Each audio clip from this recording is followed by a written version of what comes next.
ভাই বসে আছো? হ্যাঁ রে ইনজামুল, বসে আছে। কিছু বলছিস? হ্যাঁ, একটা কথা বলতাম তো ভাই। কি বলবি বল। খুব অসুবিধায় পড়ে গেছি ভাই। কেন রে, কিসের অসুবিধায় পড়ে গেছিস? আর বলো না ভাই, টাকার অসুবিধায়। টাকার অসুবিধায় বা কে পড়ি নাই? সবাই পড়ে আছে, আমিও পড়ে আছি। 1000-5 টাকা ধার দাও না ভাই, তোমাকে আমি 1 সপ্তাহ পর ফিরিয়ে দেবো। আমার কাছে সেরকম টাকা পয়সা নাই রে ভাই, তোকে ধার দেওয়ার মতন। দাও না গো ভাই, তোমাকে আমি 1 সপ্তাহের মধ্যে ফিরিয়ে দেবো বলছি তো।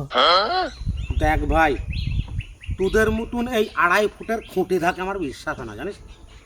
আমি তোকে 1000-5 টাকা ধার দিতে পারি, কিন্তু 1 সপ্তাহ পর ফিরিয়ে দিতে হবে। আরে ভাই, তোমাকে আমার বিশ্বাস হয় না? আমি 1 সপ্তাহের মধ্যেই ফিরিয়ে দেবো।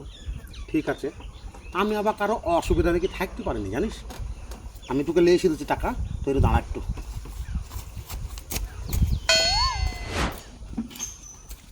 এলে ভাই, সময় মতন ফিরে দিবে, হ্যাঁ? ঠিক আছে ভাই, তোমাকে আমি 1 সপ্তাহ টাকা ফিরিয়ে দেবো। কি ব্যাপার, টাকা পাওয়ার সাথে সাথে দড়ি পালাইলো? মানুষের অসুবিধা থাকতে পারে, পারলে হয়তো খুব দরকার আছে বলে দড়ি পালাইলো। 1 সপ্তাহ হয়ে গেল ইনজামুলের টাকা ধার লিয়া। যাই, যাওয়ার পথে ওর বাড়িতে যে ঢুকি, টাকাটা চাই গে। কই রে ইনজামুল, টাকাটা দে ভাই। এলে কি দেখছি তোরা টাকা খেত। ওরে বাবা রে বাবা রে, ভালো লাগো, ভালো লাগো, ভালো লাগো। কি হইলো গো চাচা? আপাইছো কেন? আর বলিস নি বাপ, ওই ইনজামুল গুটুকে টাকা ধার দিচ্ছে, চাইতে গেছিলাম দিয়ে এত বড় কুদাইলে তালাইছি রে বাপ।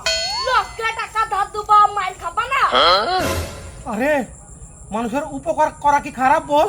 হ্যাঁ, খারাপে। এখনকার যুগের লোক খুবই খারাপ। সর্বনাশ, কি বড় কুদাইল রে, আমি জীবনে দেখিনি অত বড় কুদাইল রে।